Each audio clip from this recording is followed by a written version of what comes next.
नमो नमो मित्रों। चारों तरफ धनतेरस की धूम है। मार्केट सजे हुए हैं रंगीन लाइटों से, सोने चांदी के गहनों से, बर्तनों से, तमाम अन्य घरेलू उपयोग की चीज़ों से दुकानें अटी पड़ी हुई हैं। लोगों का भी मार्केट में जाना खूब हुआ है, हुजूम का हुजूम लोगों का उमड़ रहा है। भीड़ की भीड़ जा रही है और मार्केट से कुछ न कुछ खरीदारी करके अपने घर को आ रही है। आखिर ऐसा क्या है इस धनतेरस में और क्यों ये खरीदारी होती है? धनतेरस कब मनाया जाता है? धनतेरस क्यों मनाया जाता है?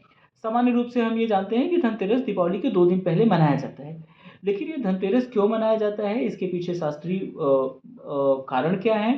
इस दिन जो खरीदारियाँ होती हैं, किन-किन चीज़ों की खरीदारी होती है और वो क्यों होती है? क्या इस दिन का को जो मनाया जाता है वो सिर्फ़ खरीदारी करने के लिए ही मनाया जाता है या उसका कोई और भी अन्य महत्व है? हम किन देवी-देवताओं की आज धनतेरस के दिन पूजा करते हैं? आइए इस चलचित्र के माध्यम से इन्हीं सब बिंदुओं पे चर्चा करते हैं। तो सबसे पहला जो प्रश्न हमारे सम्मुख ये उपस्थित होता है कि धनतेरस कब मनाया जाता है? धनतेरस कार्तिक मास के कृष्ण पक्ष की त्रयोदशी को मनाया जाता है। इसीलिए धनतेरस को धन त्रयोदशी भी कहा जाता है क्योंकि यह कार्तिक मास की त्रयोदशी तिथि को मनाया जाता है, अर्थात 13वीं तिथि को मनाया जाता है, इसीलिए इसे धन त्रयोदशी भी कहा जाता है। अब ये तो हो गया कि कब मनाया जाता है, लेकिन जो सबसे प्रमुख कारण जो प्रश्न हमारे मन में कौंध सकता है या किसी के मन में भी कौंधना चाहिए, कोई भी कार्य हम करें, तो हमारे मन में ज़रूर ये प्रश्न आना चाहिए कि हम वो कार्य आखिर कर क्यों रहे हैं? सिर्फ़ उसका एकमात्र कारण तो ये नहीं हो सकता कि हमारे पिताजी ने किया था या उनके पिताजी ने किया था, हमारे आस-पड़ोस के लोग वो कर रहे हैं, इसलिए हम कर रहे हैं। आखिर उसके पीछे कोई न कोई तो कारण रहा होगा। हमारे शास्त्रों में जो भी तीज त्योहार बने हुए हैं, जो भी पर्व या उत्सव बने हुए हैं, जिन्हें मनाया जाता है, उनके पीछे ज़रूर कोई न कोई एक ठोस कारण दिया हुआ है। आइए हम उसी कारण की चर्चा करते हैं कि क्यों मनाया जाता है। तो हमें शास्त्रों से ये ज्ञात होता है कि आज ही के दिन समुद्र मंथन से भगवान धन्वंतरि और माँ लक्ष्मी का प्राकट्य हुआ था। चूँकि जिस दिन भगवान धन्वंतरि का प्राकट्य हुआ हुआ था, उस दिन त्रयोदशी की तिथि थी, तो त्रयोदशी की तिथि और भगवान धन्वंतरि का प्राकट्य, इन दोनों घटनाओं को याद करते हुए धनतेरस मनाया जाता है। इसलिए जैसा कि हमने पहले कहा कि धनतेरस को धन त्रयोदशी भी कहा जाता है। सिर्फ़ हिंदू परंपरा में ही नहीं, हिंदू मत में ही नहीं, जैन परंपरा में भी इस दिन का विशेष महत्व है और जैन परंपरा में इसको धन्यतेरस या ध्यानतेरस कहा जाता है। धनतेरस के ही दिन आखिरी तीर्थंकर जैन धर्म के आखिरी तीर्थंकर भगवान महावीर ध्यानस्थ हुए और उसके 3 दिन पश्चात दीपावली के दिन उनको निर्वाण प्राप्त हो गया। सॉरी। इसी वजह से जैन परंपरा में भी हिंदुओं की तरह ही धनतेरस को बड़ी धूम-धाम के बहुत उल्लास के साथ मनाया जाता है। वहाँ भी जैन परंपरा में भी धनतेरस को बड़ा पवित्र दिन माना जाता है। उस दिन उसी तरह के जिस तरह से हिंदू लोग धनतेरस को मनाते हैं, ठीक उसी तरीके से जैन धर्मावलंबी भी धनतेरस को मनाते हैं। भारत सरकार ने चूँकि धन्वंतरि जो कि देवताओं के चिकित्सक हैं, जिन्हें देवताओं का चिकित्सक माना जाता है, उनका प्राकट्य धनतेरस के दिन ही हुआ। इसीलिए भारत सरकार ने धनतेरस के दिन को राष्ट्रीय आयुर्वेद दिवस के रूप में मनाने का निर्णय लिया है।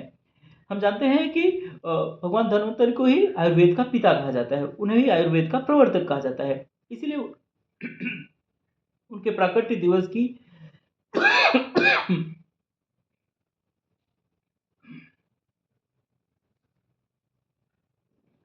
इसलिए उनके प्राकट्य दिवस को स्मरण करते हुए आज के दिन को अर्थात धनतेरस के दिन को राष्ट्रीय आयुर्वेद दिवस के रूप में मनाया जाता है।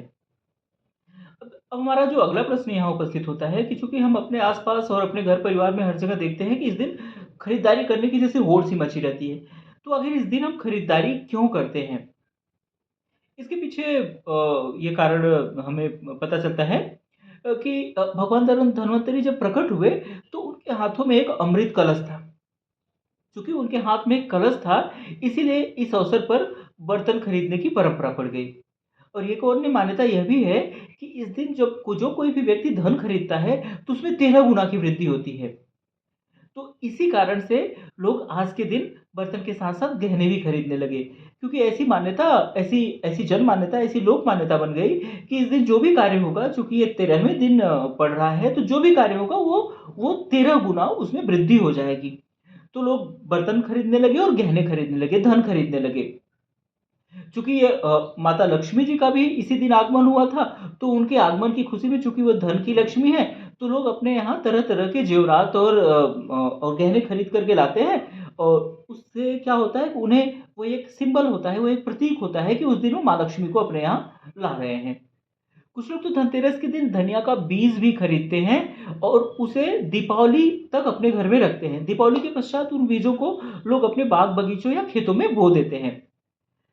इस दिन न केवल बर्तन या फिर सोना खरीदना या फिर धनिया खरीदना या फिर अन्य तरीके की चीज़ों के खरीदने की परंपरा है, बल्कि साथ-साथ इस दिन चांदी के खरीदने की परंपरा भी विशेष रूप से प्रचलित है। आप देखेंगे कि धनतेरस के दिन सोने से ज़्यादा लोग चांदी खरीदते हैं।